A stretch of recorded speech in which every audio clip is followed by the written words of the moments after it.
So yun mga ka-farmers, magandang umaga sa inyo. Nandito na naman tayo sa taniman ng ating saging na lakatan.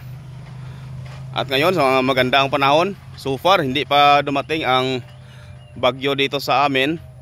Yan, sumisikat pa ang araw dito sa amin mga ka-farmers. Yan. So kahapon mga ka-farmers, marami tayong na-accomplish na trabaho dahil nagtanim ako ng red lady papaya. Nasa 30 hills na red lady papaya ang natanim natin dito sa area na ito. Yan, medyo over na sa edad ang seedlings natin, kaya minabuti natin na itanim. Yan.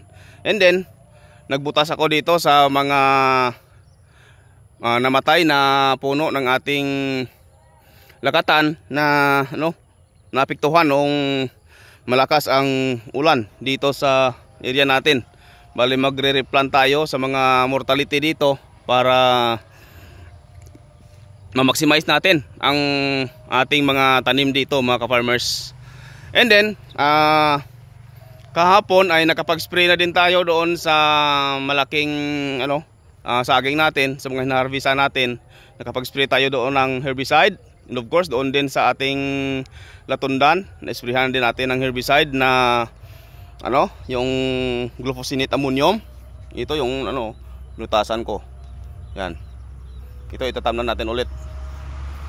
And then kahapon ng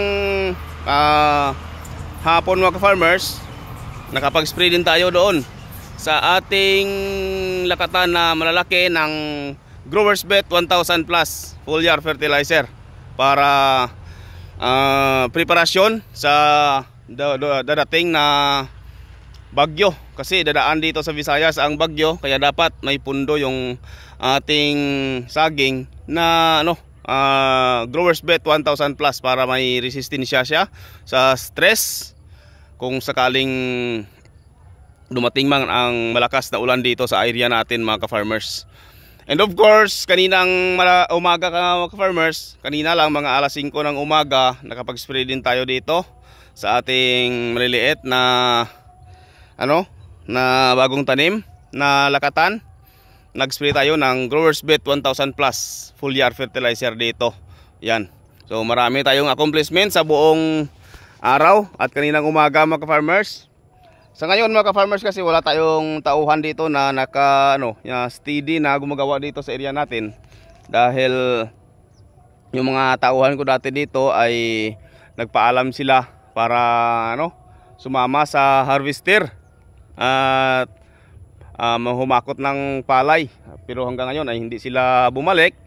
At kumukuha lang ako ng mga tao na on call just in case na may ipapagawa ako dito na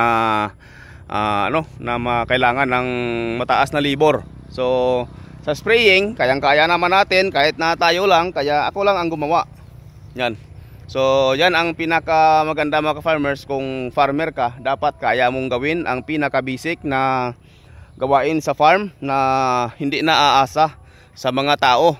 Dahil kung aasa lang tayo sa tao mga ka-farmers, ay sigurado na malulugi tayo, dahil sa libor pa lang masyadong mataas ang bayad mga ka-farmers.